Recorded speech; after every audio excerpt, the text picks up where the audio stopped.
Welcome, friends, to our program. Today, Charlotte Bunch, lesbian feminist activist with religious roots, in conversation with Mary E. Hunt. I am Mark Bowman, Executive Director of the LGBTQ Religious Archives Network, the co-host of today's program. LGBTQ RAN is delighted to partner with WATER, Women's Alliance for Theology, Ethics, and Ritual, for this special presentation. LGBTQ RAN is a unique venture dedicated to preserving the history of LGBTQ religious movements around the world. LGBTQ is a digital enterprise. We are not a physical repository that stores papers. We advise and support leaders and groups in their efforts to preserve their records in appropriate archives. Furthermore, we collect and provide a treasure of historical information on our website about LGBTQ plus persons and groups from a wide array of religious expressions around the world. And finally, we encourage research and scholarship in queer religious history. A couple of technical notes. To those of you watching this webinar, we welcome your comments or questions in the chat box or the Q&A function. The presenters will respond to those during the Q&A time toward the end of the program. If you would like to offer personal greetings or comments to the presenters, stay on after the webinar is concluded, and you will be invited into the Zoom room with them. Please direct any technical concerns to Isaiah J.L. Poole, who is the tech manager for this program. Now, I turn to our partners at WATER. Mary E. Hunt, PhD, is well known to many of you. She is an eminent feminist and Catholic theologian. Along with Diane New, Mary is the co-founder and co-director of WATER. She writes, lectures, and organizes extensively on justice-focused issues. Mary will now tell you more about today's program and our special guest, Charlotte Bunch. Thank you very much, Mark Bowman. I think of you as the organizer of our movement, without whom we would not be here. I want to thank you and your colleagues at LGBTQ RAN. Your work assures that our work will endure for generations. I want to send my special thanks to Isaiah Poole for the IT on this and for the smooth functioning of our seminar today. WATER, as many of you know, is the Women's Alliance for Theology, Ethics, and Ritual, an educational nonprofit in Silver Spring, Maryland, suburban Washington, D.C. WATER is an international network of scholars, ministers, and activists committed to bringing feminist theological training and scholarship, rituals, and ministry to promote empowerment, justice, peace, and systemic change. These days, as you can imagine, our plates are full. For example, last week we hosted Ellen Kahn from the Human Rights Campaign to lay out the contours of the current administration's havoc as it relates to women identified and LGBTIQ plus people. Charlotte, dear, I hope you feel fully at home at WATER and LGBTQ RAN because we are, in some respects, an extension of your life and work. You wisely and with great integrity severed ties with Christian churches. As you put it in 1972, and I quote, "I have no interest in a God or a religion that thinks I am deformed, a sin, or inferior," unquote. Well, Charlotte, as you know, neither do we at WATER have any time or interest in such ideas of divinity. While most of your work in the last 50 years has been beyond religious circles, you have been influenced by and continue to influence religious traditions. Let me explain by way of introduction. Charlotte Bunch was born into a Methodist family in 1944. Hers was once the Methodist Family of the Year in New Mexico, so that's her stock. She aspired to be a missionary, having met and read about women who traveled the world and engaged in good work at a time when women's opportunities to do so were more limited than they are today. Charlotte's college years at Duke University in the 1960s were full of formative experiences. Through campus ministry, the YWCA, and the Methodist student movement, these were places where anti-racism, civil rights, and nascent feminist work were emerging. She participated and led various ecumenical student conferences in the U.S. And eventually, through the World Student Christian Federation, she did the same in places like Lebanon and Ethiopia, learning at a young age the rigors of interracial international work. By the late 60s, Charlotte was deeply engaged in anti-Vietnam War protests and the women's movements. Any wonder we wanted to talk to her this season. She became part of the Furies, a radical lesbian collective here in Washington, D.C.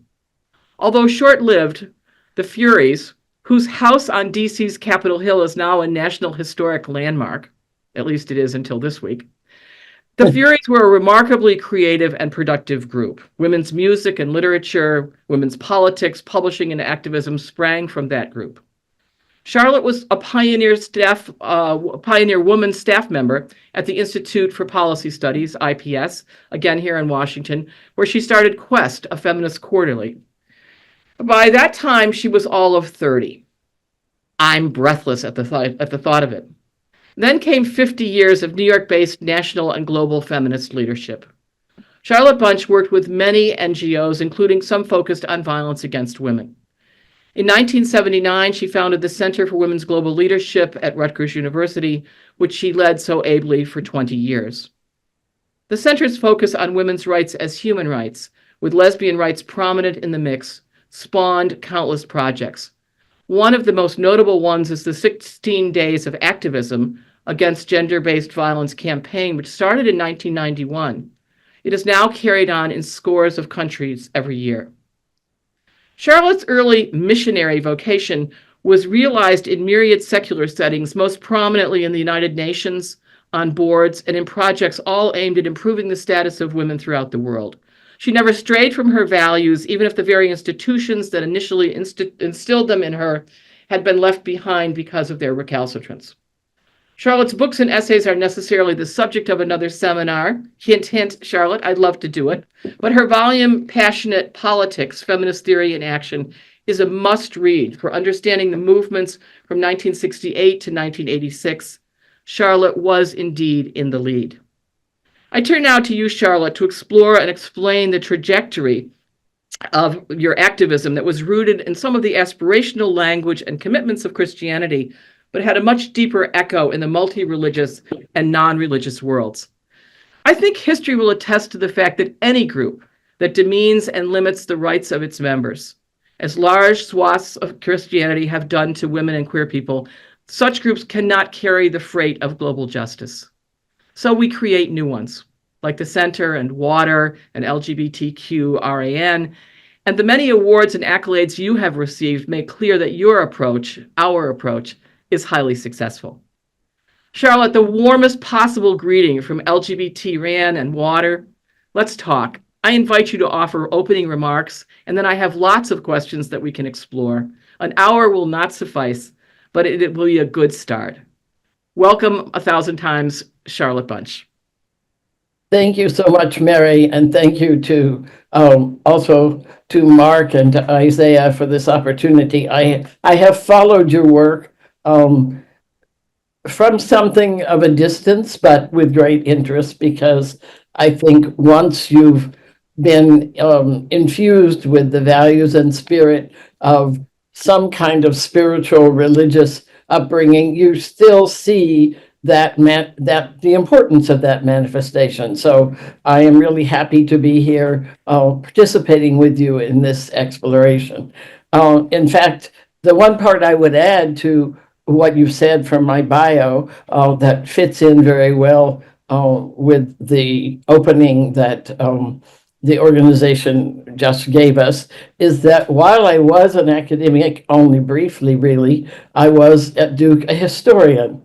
And so I learned, among other things, to keep all my records. So the record keeping of the lesbian and gay network and centers that have done that is very important to me. And I hope that I can add to that, because indeed, I do want to be part of those who not only tried to make history, but record what we did. So thank you for all the work you've done, both of you, in many ways, in keeping our history alive and moving. I think that I mostly want to hear what Mary's going to ask me, because I'm sure she's going to make me think about things I forgot about. But I will just say that my decision that I wanted to be a missionary as a child, I now understand very much growing out of the fact that there were really very few opportunities for women who didn't necessarily think we wanted to be bad women. We wanted to do good in the world. We had some religious idea that that was important, to also have adventures in our life. And from a young age, my parents moved when I was 6 weeks old. So I've always blamed them. They took me in a little old car with a brother and sister from North Carolina, in the mountains of North Carolina, to a small town in New Mexico, in Little West Texas slash New Mexico, where I grew up. So I've always blamed them for the fact that I'm always on the road, because I think I learned at a very young age that traveling and moving made you see different realities and really nurtured a sense not only of adventure, but of thinking differently and imagining the differences, the DEI, if you will, of the world that our certain authorities don't want us to look at. And that has really been at the core of everything I've done. So I thank you very much for having this conversation. I will say about the work at Rutgers, after I left Washington, D.C., just as Ronald Reagan was being elected. I had a wonderful decade in the 70s in Washington, and there were many, many, many movements of great significance to my life. But I saw Ronald Reagan coming, and I guess it's a lot like how people feel now with Trump coming. The tenor of the city, you could just feel the tension was changing. And I also really wanted to go to New York and organize and understand about feminism globally, because I felt at that point that we were kind of stuck in the domestic women's movement. We had had a wonderful decade, and the right wing had started to organize against us. I first really saw the right wing at the National Women's Conference in Houston in 1977, when Phyllis Schlafly organized massive numbers of women to oppose what was the only national government statement of a feminist platform for women. And I felt we need to learn from other women. We need to learn from women in Latin America who survived the dirty wars and the repressions there. We need to learn from women in the Philippines who have military dictatorships. We need to learn from women all over the world how to organize, not only in a good time, but in a tough time. So I think we're there again. I hope that I can bring into our conversations some of the many things I've learned from women around the globe about how we survive when we're not in ascendance. And I think that's the moment we are in the US, and it's a good time to think about both what are the broader lessons of a global women's movement, and what are the lessons of religion at its best as a spiritual understanding that we are more than just the moment we are in, and that the moment we are in is part of a much larger historical perspective. I often think, I can't quite say what my religion is, although I did a couple of years ago with my best friend, Chebby Powell, who unfortunately passed away from the COVID pandemic a year ago. We did join the Middle Collegiate Church in New York City because we were looking for an interracial, intersectional, pro-LGBT place where people did still reflect on the influence of religion. And the church was one whose motto is love, period. And I think it has really helped me to remember how important it is that people from religious backgrounds come into full public political presence in this time. So we can pick up on any piece of that you want, go back to the past, and we can jump to the present. Thank you, Mary. Charlotte, thank you. We could stop now, and I think people would be deeply delighted at what you've already said. So the rest of this hour will unfold as simply a way of explicating some of these things in a deeper way. But I think what you've already captured is not only how you've done the work, but why the work is so necessary and how it is so reminiscent now, as we experience in the Trump years, Trump 2, as it were, some of the very same difficulties that occurred not only during the early Reagan years, but also during Trump 1 and then some, with stakes higher than ever. I just want one question of information just to start, and all you have to do is give a one-word answer. It's where are your archives? Oh, it's more than one word. My personal archives are at the Schlesinger Library at Radcliffe. Okay. My institutional archives from the work of the Center for Women's Global Leadership and much of the 20 plus years organizing there, which is at Rutgers University, because that's where we did the work, and the center's archives with much of mine attached are there. Great. And ours are at Smith's. So I think we're all in good hands. And I want our archival colleagues here to realize that we take this very, very seriously. We, like you, do believe in keeping the papers and then shipping them off so that they get done. This is a warning and an invitation to all of our colleagues who are with us today. Do the same, because it is the only way that this work is going to will continue, especially in these times. So what I want to do is I want to go back first, and then I want to come forward. You and I met in Berkeley around 1975 when you were a visiting professor at the Graduate Theological Union, where I was a doctoral student. You had met our dear mutual friend, the great Swede Ann-Katrin Jarl, in Addis Ababa at one of the World Student Christian Federation's meetings. And Ann-Katrin was there as the general secretary for Sweden. And I think so many incredible women in those circles influenced you and influenced me, certainly.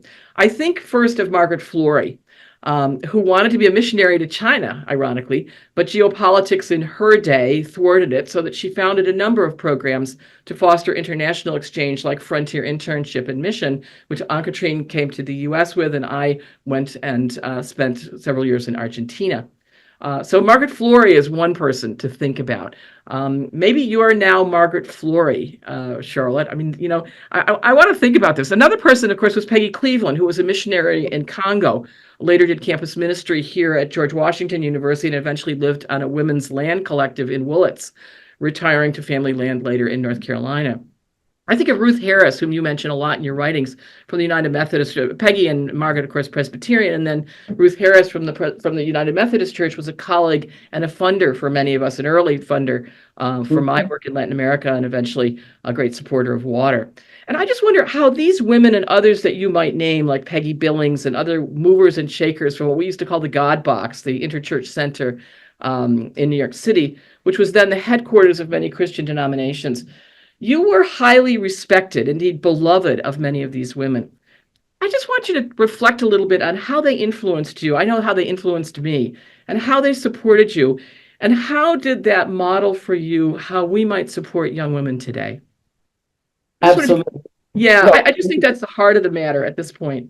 Yes, absolutely. And I have to say that I think some of the work that I've done at the Center for Women's Global Leadership around leadership development institutes, which I'll talk about later, was indeed my effort to create opportunities for young women leaders to have that international global perspective and that opportunity to meet each other and develop a way of working together that I was given initially through the church and through these women. So you're absolutely correct. As a Methodist, my beginnings were very much with Ruth Harris and Peggy Billings, two women, both of whom were missionaries. Ruth actually was a missionary in China. She was in China as a missionary at the time of the Chinese Revolution, and was one of the few Methodist missionaries who actually supported the revolution and tried to be a link between it and the church in the early days of the Chinese Revolution. And I had always been interested in China because my parents wanted to be missionaries to China and could never go because of that revolution. And then I later studied the role of women in the Chinese Revolution. So the Chinese Revolution and its impact on the world has also run throughout all of my Christian background. For those who don't know, the Methodist Church in North Carolina had a particular relationship through some of its colleges and missionary work with Chinese feminists, including women, and even people like Madame Chiang Kai-shek, not exactly on our side in the end, but studied in North Carolina. So I had all kinds of links between China and missionaries, but Ruth in particular was my mentor more than anyone else. She took me into her home. I lived in her apartment in New York 1 week out of every month when I was president of the University Christian Movement in 1966, 67. I have to admit, as a lesbian today, that I stayed there 1 week of every month and never realized that her roommate was, of course, her partner. That shows you what kind of closet women like that had to live in. I'm a young feminist. I was writing about feminism. I was even interested, but only after I came out did she tell me, and did I realize that I had actually been mentored by a lesbian and lived in her home where she lived with her partner 1 week of every year, of every month for 1 year, and didn't realize it. So my sense of what the invisibility and what it meant before this was raised on a large scale for so many women, many other women in the church, Peggy Billings and Ginger Legato, who I worked with at Motive Magazine, B.J. Stiles, who was the editor of Motive Magazine, was a gay man. My whole religious world opened at that moment, even though I was about to leave the church as an institution. All of a sudden, I realized how much creativity and really important work was being done in the Methodist Church, because that's where I was deeply embedded, by people who were closeted, lesbian, and gay. So part of my opening to that was thinking about, well, how do I make it possible, not only for myself, but for the atmosphere to change so that those people who were mostly older than me and embedded in jobs where they couldn't come out immediately would be able to be out and live the full lives that they had in the public. So I learned a lot about the ways in which the church both constrained them and at the same time, ironically, had supported them. And I think their support is what gave me support as a woman, even before I was a lesbian, to be a leader, so that by the time I came out, I was like, no way am I going back I feel very lucky. I came out through feminism. I came out in a moment. I never had to go through being in the closet. And I think that's one of the big issues that we all need to think about. That's why when I wanted to go to a church with my friend Achebe, who many people may know as Betty Powell, who was in The Word Is Out film, one of the first African American women lesbians to be out in the public. When we were looking for a church, our first criteria was, is it a church that is not only allowing, but actually celebrates LGBT people? So absolutely, these women, I mentioned Ruth, probably the most influential, but Peggy also, and Margaret Flory, who, as far as I know, wasn't a lesbian, but was very supportive of women in an extraordinary way, and also had the vision of what it meant to create institutional structures for fellowships for those various programs. Frontier Fellow, the Frontier Internship. Yeah. Even in the 90s, I hired a young woman, Malika Dutt, some of you may know her, as the Frontier Fellow to work on a project I was doing on trafficking in women. And, she was a Hindu. She wasn't a Christian. She didn't have any background in that. But Margaret Flory was happy to have this be a part of their fellowship. So a very open notion of how religion supports justice that isn't just about the institutional church. Yeah, great. I mean, these are our four sisters, really. Margaret Flory invited me to the Frontier Intern Program when they hadn't had a Catholic, and I explained to her that since the program was setting up people for future ecumenical leadership, she didn't need to worry that I was soon to become a papal diplomat. This was probably not in the cards, but she insisted. She absolutely insisted. And I think of other people like Sally Timmel, who was a Frontier intern, and the Grail, Sally Timmel of the Grail, and the deep influence of the Grail on many of us. Margaret Flory, of course, was an institution builder. She built not only Frontier Internship and Mission, but the Binational Service Program, and other earlier and later programs for young, typically Protestant. But I think you're absolutely right that she gave us the sense and the role model. I mean, what we could see in a Margaret Flory or in a Ruth Harris, we could see who we could become. And I feel deeply committed to them and in their debt. We also here at Water have international, at the moment, we have two young women from Germany who are international interns with us for a year. And so it goes both ways. And I think that really is what Margaret Flory also did. So yeah, great stories. Yeah. Let me just add one other note about Peggy Billings. Yes, Peggy please. Billings, who was from Mississippi, a white Methodist, and was a missionary for a while in Korea. Peggy Billings is the person who got me and the other members of the National Council of the Methodist Student Movement to Montgomery, Alabama, for the Montgomery-Selma March. And we spent the first night in a Holiday Inn, and they did not want the African-American students who were in our group to be there. And Peggy Billings said, I'm calling the headquarters in New York of the Methodist Church, and I'm telling them that no one should ever stay in a Holiday Inn again who has anything to do with the Methodist Church. And we all learned our first very important lesson in how faith leaders use their economic power from Peggy Billings. And we actually moved out and stayed in the homes of local African-American families that were happy to have us.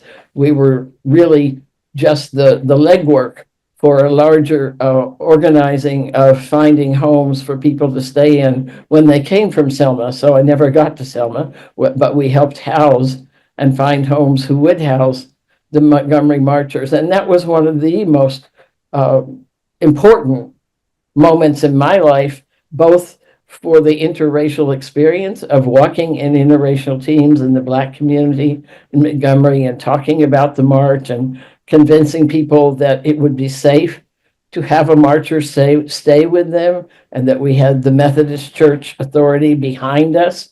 And Peggy Billings taught me how to use that power, even when she didn't have it. Of course, she didn't really have the power to say that. In terms of the church, probably they never would have done what she said, but the Holiday Inn wasn't taking a chance. I love that story, and it is in your book, Passionate Politics, and I hope people will read this and certainly in your bio and many of your bio writings as well.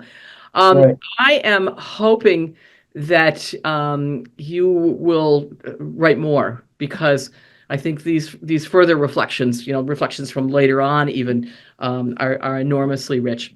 I want to move on from these people, although I have to say, in just parenthetically, that one of the funniest and most enjoyable experiences of my life was to be in Mexico, outside of Mexico City, with Ruth Harris at a WSCF meeting, and Joan Martin, the great womanist theologian Joan Martin, and I, as a Catholic, was delighted to show them the statue of the Pope that was outside of the we were going to visit Our Lady of Guadalupe, and I had to show them, and they were quite astonished. And I said, well, of course, the pictures of the three of us kind of looking up his skirt, as it were.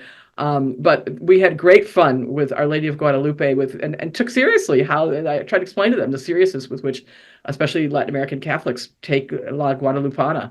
And just this week, there was a wonderful meme on Facebook of a statue of Our Lady of Guadalupe being dragged off by an ICE person, and by someone from the police. And so this is a very significant thing, and I hope they remember it as fondly as I do. Let me move on, Charlotte. I want to talk about how LGBTIQ people push back against many religions, and you certainly did that, not only walking out, sort of voting with your feet, but also because these traditions have been very oppressive. But was there anything positive, and you've begun to hint at that, but anything positive that religions have contributed to LGBTQ self and community understanding? And maybe within my question is my answer, that community understanding especially is something that I think we got from those, at least in the Christian tradition, and certainly in Judaism and Islam, that community sense is there. But are there other things that we might have gotten, whether we wanted them or not, but from those religious traditions? Yes, I mean, I think that there are. I think that in the early years when I was still a part of the women's kind of progressive Christian community, and hadn't really fully left the church, I think I felt that our understanding of the importance of the body, of the bodily integrity, of the sanctity of the body in a way, ironically was used against us, but was also a way for us to push back against violence against women, against the violence of abuse of LGBT people, because there was a notion that we had that the body was actually very connected to who you were as a person. And this is quite contrary to the moralistic attitudes toward control of the body or oppression over the body that the church actually exercised. And yet, I remember when I was working on human rights concepts, we kept going back to bodily integrity and the sanctity of the body. And we kept saying, there is a core of this in religion that the church has not built upon, but we can see it there. And I think that as women, I don't know how it was so much for gay men, it was very important to our affirming our reproductive rights and our right to sexual identity, to in a sense, if every person is made in the image of God and we're all different and there are all these godlinesses that we've been born with, then God made me a lesbian for a reason. It's not, I mean, I happen to actually be one of those people who thinks that I also had choice in my decision. And, the political spectrum includes those of us who were probably bisexual and became lesbian, and those who don't feel they had choice. But all of it, I think, actually picks up on some notions of the body that are important. The other thing that was important to me is my parents. I lived in a very conservative small town in New Mexico, really more West Texas than New Mexico. And my parents were small town liberals. And so my mother in particular had great integrity. And she taught me that you don't give up on something just because other people don't like it. You have to have some integrity. You have to believe and have integrity. And for her, that was a very important religious point. You had to have integrity for the values and beliefs you had. So this was something that I also learned kind of at my mother's knee, but it was very much a part of her understanding of being a religious and ethical person that made me feel I can say, I'm a lesbian, and if that's not okay with you, that's your problem, not mine. And, we need to change the institution, not myself. So, yes, I mean, those are two things I've thought of. I think the other part for me that was so important was certainly, again, as feminists, as women, having a community who was going through a lot of this together. where people like you and Anne Katrin, who I also feel I learned from so much because you kept working in that institution to change it. And it made me feel this is something we are changing. And I'm changing from the outside, but I'm still watching and knowing that it is evolving. Yeah, thank you. I mean, in some ways, when you say it that way, we had such a privileged coming out, didn't we? Especially as white women, cisgender lesbians, a real feeling of choice as well as whatever all nature is involved. But we had in some ways, a very privileged coming out in the midst of Absolutely. this movement, in the midst of Yeah. the beginnings of the queer movements. So in that sense, I think, I take a lot of responsibility for the privilege that has instilled and has allowed me to do so many things for those, especially now our trans siblings and especially people of color who really had no experience like that. Right. And I think there's virtually no major religious tradition today that's been untouched by feminist and queer influences. Though many women identified and queer people have long since kicked the dust from their Birkenstocks.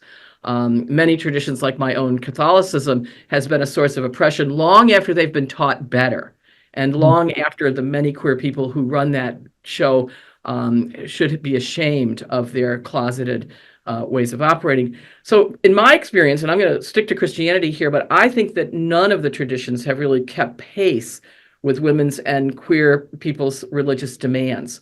So while people like Anne Katrin have done very well in the Swedish Lutheran Church, which may be the exception to this, Unitarian Universalists may be an exception, but I think you're right that there's been progress, but I would have to underline that it has been, relatively speaking, not what it needs to be in terms of people really standing up and being here and getting caught in the balance of changing religious institutions and getting caught in their snares. For example, I'm delighted that the Episcopalians have bishops like Mary Ann Buddy, who put our current U.S. president on notice for all the world to hear. But it's clear that, by contrast, in the Vatican, it's still token efforts at best to involve women in leadership, most of which is administration. It is not ministry or decision making, much less priesthood. And they pick very safe and conforming women. I wonder if you have any thoughts on that, because that really is a kind of unholy alliance, I think, that some women make. I understand why, but goodness, it's tough, isn't it?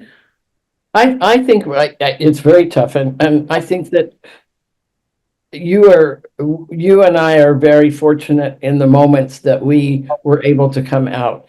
But I also, in all of my work with feminist groups around the world, I try to talk about how they can understand that lesbianism is a key piece of feminism, because without the right to control our sexuality, we don't really have control over our lives. And that message has been one that many women I've worked with who come out of various religious traditions have had to struggle with, even more so in places, in parts of Africa where the church is very dominant, and where the U.S. church has taken and funded a lot of its homophobia. And in Muslim communities, for example, one of the most progressive networks that I've worked with, Women Living Under Muslim Laws, they took this challenge by demanding, starting in Pakistan, but in many countries, with the slogan, "Violence is not our culture." And they weren't really taking on necessarily lesbian and gay, but they were taking on the core of the violence that lesbian and gay experience by challenging that this is the definition of their culture. And I think there's no question but what majority of entrenched religious institutions are still patriarchal cultural institutions. But there are voices of women and gay men and feminists and of all stripes that have challenged that interpretation of their religion. with campaigns as simple as violence is not our culture. If you think about all the violence, in this case in Islamic culture, but the same could be said in Christian, that gets done in the name of religion. This has been like a key way to try to break through. And I am not by any means, what did we find in New York? We found one church in the biggest, one of the most progressive cities in the country. We found one, well, there may be more than one, but we found one church that we felt was compatible with our politics and where we could reinforce. And that church is a major force now. Many people probably know the leaders of that church have been a strong voice in all of the religious opposition to Trump and to all the current things that are happening. Jackie Lewis is the pastor, and her notion of fierce love is a very important part of building a religious opposition to the kind of anti-LGBT and fascism that so many of the churches still support. So absolutely, Yeah. it's an uphill road, but there are lights along the way. Yes, well, and you obviously are one of them. Jackie's another, and there are many. And just to say that in other traditions, failing even one place where we might go, we in my tradition have created lots of places, lots of women church, lots of feminist-based communities. Very few of people of my stripe would darken the door of an institutional church at this point. And just to say, there's a call for all Catholic women worldwide to strike between Ash Wednesday and Easter this year. So that you'll be hearing about that. But I think that's really, going to get some attention. Now that we've begun to hear from you, there are about 75 people at least online with us, and there'll be many others who will watch this. I want to go to some of their questions, starting with the fact that someone really wants to know, and I think this person speaks for so many. How are you working? I'm going to phrase it myself, but how are you working these days as someone from the U.S. who's trusted by so many people around the world? How should we in the U.S. be responding? First, I would argue to our Canadian and Mexican neighbors whose countries have been threatened by our own, and of course to our friends in so many parts of the world who look with understandable confusion on what the U.S. is doing. Despite the internet and space exploration, we're still back in the streets, I guess, in terms of our making our values public. And your mother and my mother would have been good friends because they both were committed to the kind of integrity that you and I try to live. Hopefully programs like this will help. What do you see as strategically useful things to do? I know you're in Peru for this season, but you're watching carefully here. What would you recommend to people? Where would you be putting your energies? Or where are you putting your energies? It's hard to recommend. I start and first of all, I live a very privileged life. I've also just retired, and unfortunately, the university has closed the center that I was working from. So I noticed that. Take a little moment to give it some thought. But I noticed that about the center. That does concern me. Well, why I you're mean, so the institutional actions that I have are not as clear, but on a personal level, I cannot tell you how many messages I receive from friends around the world expressing sympathy for us in the US who were going to have to endure Trump. And this is what I think is the really important international global feminism networking that's taking place, which is people understand, and their first reaction is not what we should do. It's like, oh my God, what's it going to be like for you? Because there is a genuine sense that we are fighting the same problems, each in our own place and in our own way. So I had the same reaction from people, Charlotte. Many people, not only right after the election, but particularly recently when I went to the People's March downtown, and people saw I don't normally put pictures up on Facebook, but I put one up, and people said, "Oh, thank you for being there for me. Thank you for going for me. Thank you for representing us." And they were from all over the world. And I thought to myself, good heavens, I was out for a walk. No, I mean, I really was going, but I really went. But I mean, for me, it was, it was a metro ride and a walk and Right. away, sort of the tax that we pay for living in DC, as you know. Of course. And I think that yes, there is that. But go ahead, please.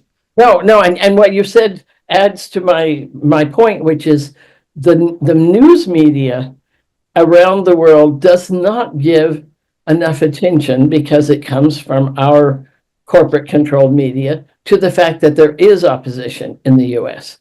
And so one of the simple things I've been doing, I'm here, I'm retired, I'm somewhat on vacation in a sense. I've been resending people information, people in other countries, about the opposition that is taking place in the US that I get from just being on various lists. And you cannot imagine how important people feel about that. They feel that they're not hearing about the opposition. And so just the simple thing of, I mean, I am, 80 years old. I'm not going to be able to march as many times as I used to, but, to use the channels we have to make people aware of the points of opposition that exist, of the things people are trying to do. It's very important, because it means that they can see that their own opposition and their own horror at what's happening in the US is not, that they're not alone, and that it's not necessarily a permanent statement, because so much of the corporate media has, to me, the greatest tragedy was that Trump actually won the popular vote, because the first time around I was explaining to everyone the corruption of the Electoral College and how we don't really have democracy in the US, because Hillary had won by 3 million votes.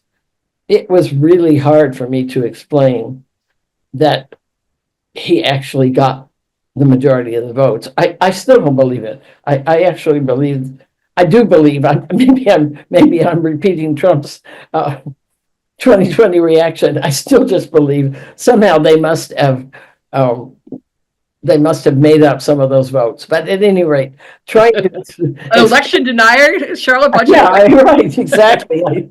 I realized as I was saying it that that's dangerous territory. I better watch out. But I think the first thing is just to realize and talk about what it means for women globally, the programs that have been shut down. I know there's action in the Congress today around the global gag rule, which has, of course, gone back into effect immediately, which has dreadful impact for both women's sexual and reproductive rights. And to reinforce in whatever ways we can, with whatever access we have, that there is an opposition and that we are part of it, and that we understand the impact this has on people elsewhere. Now, in Mexico and Canada, in Canada, my friends tell me that they're actually hoping that the right wing in the US has been so anti-Canadian that the right wing in Canada is now going way down in the polls. And they're hoping that actually a liberal, more progressive government, because they have elections later this year, might get elected in reaction against Trump. So it's interesting how these things play out. In Mexico, I think the woman who's president there has been fantastic. She's been a role model for opposition from presidents to Trump who have to also deal with him all the time. And so I think the first step is just being in conversation with people that we know elsewhere about the fact that this is a global phenomena. As I often say, we are the worst because we're the most powerful, but there are plenty of other bad actors out there that they're fighting as well. And so it's important to see our necessity to do that in its perspective, and not to make ourselves sound like we think the US is even more powerful than it is. because there are many other struggles too. So I don't know if I said that right, but it's what I used to say. We have to find the space of solidarity that's somewhere between apology and arrogance. And much of the US relation to the world is either arrogant, that we know it all, or apologetic, that we are the only problem when we cause everybody else's problems. But we are simply part of it all, and we are carrying a big stick, and we have to be responsible for that. Thank you. Yes, I think you've captured that in a way that there'll be lots more to unpack with people. And remember that we'll be going after we finish, we close at the top of the hour, and then after that we will have an open Zoom with people. And I know there are a number of Canadian. I've seen people from many states here in these 75 people with us. There are many people from around the country. I'm sure others from around the world. I just haven't had a chance to look, but I think you've said it. In that same vein, I just wonder as we experience all of this, and there are a couple of questions in the chat with regard to your own experiences with alternative spiritualities and your own internal process as a lesbian and so forth. But just to put a kind of general question, I put it this way: how have you retained your optimism, or the optimism that fueled our youthful endeavors? Because I share it. I mean, I think you and I are, we could be here bitter old women sort of complaining about the fact that all the work that we've done has turned to dust, or, whatever, but we're not. I'm not, and I know you're not. And I just wonder if you can say what it is that fuels the optimism and the and I don't mean Pollyanna-ish optimism, but I'm talking about what fuels the energy to continue to do this work well into our 70s and 80s, and hopefully beyond. And then to see it, of course, as Gloria Steinem put it so well, not because we have passed our torches, but because we've given other women a light. And I'll give you a light for your torch, Gloria Steinem famously said. I thought it was the greatest way. You're going to pass the torch. Well, I'm going to give you a light. You light your own. But I just wonder if you could reflect a little bit about that, because I think that'll bring together some of these other issues as well. Yeah, no, it's really interesting. I have kind of two levels of response. One is the very big abstract historian in me part, which is people have lived through worse times. People have lived through slavery. People have lived through wars that destroyed their countries. So in a big picture, we don't have the luxury of saying this is the worst moment ever, just because it might be the worst moment in our lifetime, or in our country in a certain period of time. And some people say it's never been this bad since the Civil War. Well, that might be one reference, but there are many you could make historically of times when people's worlds have been destroyed. So I think on a very big plane, we don't take the choice to say this is the worst. We just say this is really bad, maybe the worst I've lived through, I'm not sure. And we have to do all we can to change it. And what I can do to change it as an 80-year-old is very different than what I did to try to change the world in 1968 and 69, when during the Vietnam War and the riots and rebellions in the US cities, we felt it was the worst time we'd ever been through. So I think we have to keep the perspective that the only way the world changes is for people to continue to have an idea of changing it, and that it can change, and that we know it does change. So that's the big picture. The minutia picture is I have friends all over this world, and many of them are in situations that are personally much more dangerous, that are personally much more marginal than mine, and they haven't given up. And so, I'm in solidarity with doing what I can. It's also kind of being a little more humble that what I can do is probably less than what I could do 40 years ago, but I still identify with that. I choose the practice of hope.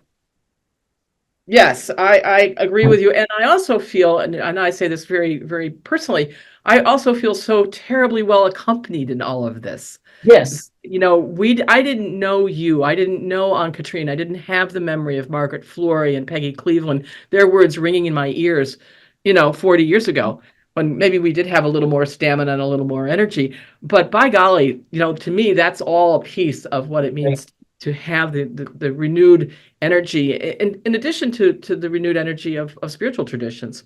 Charlotte, we've got lots more to talk about. But I want to bring in our friends from around the world who are with us. And so with that, I'm going to close this part of the conversation. It has helped us not only to understand you and where you come from, but it has also provided us already with hints and glimpses of what we need to be doing today. I'm thinking of when Cecile Richards, of blessed memory, head of Planned Parenthood, died recently. Her family said she used to say, you'll be asked by people down the pike, children later will be asking, what did you do during these times? And she said, everything we could. And I've taken that for my own personal challenge, everything we could. So I'm going to, with that, turn it over to Mark Bowman, with deep thanks to you and looking forward to continuing not only this conversation, but others. And thank you most of all for your global leadership and your global friendship. Mark Bowman? Thank you so much, Mary and Charlotte, for this illuminating, inspiring, and thoughtful program. So I know we would love to go on longer and longer. Within a few days, all of you here will receive an email with a link to the recording of today's program that you can share with family and friends.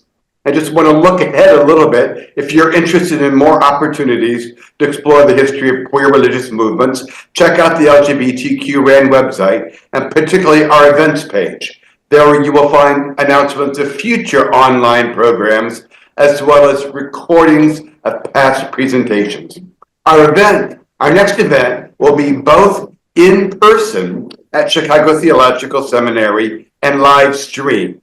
On March 25th, we will honor Italian historian Achille Marotta as the recipient of the 2024-25 Virginia Ramey Mollenkott Award for Outstanding Research in Queer Religious History.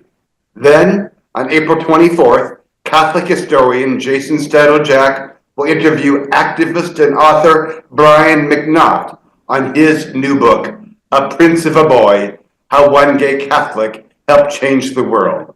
Go to the events page on our website for more details and to sign up for these groundbreaking online programs. And now I turn back to Mary to talk a bit about water and what's coming up. Thanks again to you, Mark, and to Isaiah and to your colleagues for this collaboration. We've really appreciated working with you and hope to do more. And if you want to know more about WATER, the Women's Alliance for Theology, Ethics, and Ritual, here is our website, www.waterwomensalliance.org. We even have the code that you can put your camera on and get right to our website. And you can email our WATER staff and learn all about our programs, the monthly meditation, WATER Talks, and Rituals. Speaking of WATER Talks, of which this is one, our next program will be on Wednesday, March the 12th. We'll have Professor Jennifer Reisinger with us, reading or talking with us about her book, Schooling the Nation, the Success of the Canterbury Academy for Black Women, and some of the work of white women and Black women together in that experience and what that means for us in terms of contemporary social change. And then at the same time and until April, we will have the Rosemary Ganley essay contest in progress. Rosemary Ganley is with us today, a wonderful writer from Canada. And for 650 words at a time, we are feminists changing the world. And for your 650 words, you may win $650 if you're one of the top 3 essays by our deadline, April 1st. So there you have the possibility of changing the world 650 words at a time. There are many other WATER programs. Thanks to all of you for joining us. I'd like to offer if you'd like to offer a personal greeting, as Mark said, or comments, please join Charlotte and me now, and we will have some time to continue the conversation. Have a great day, everyone.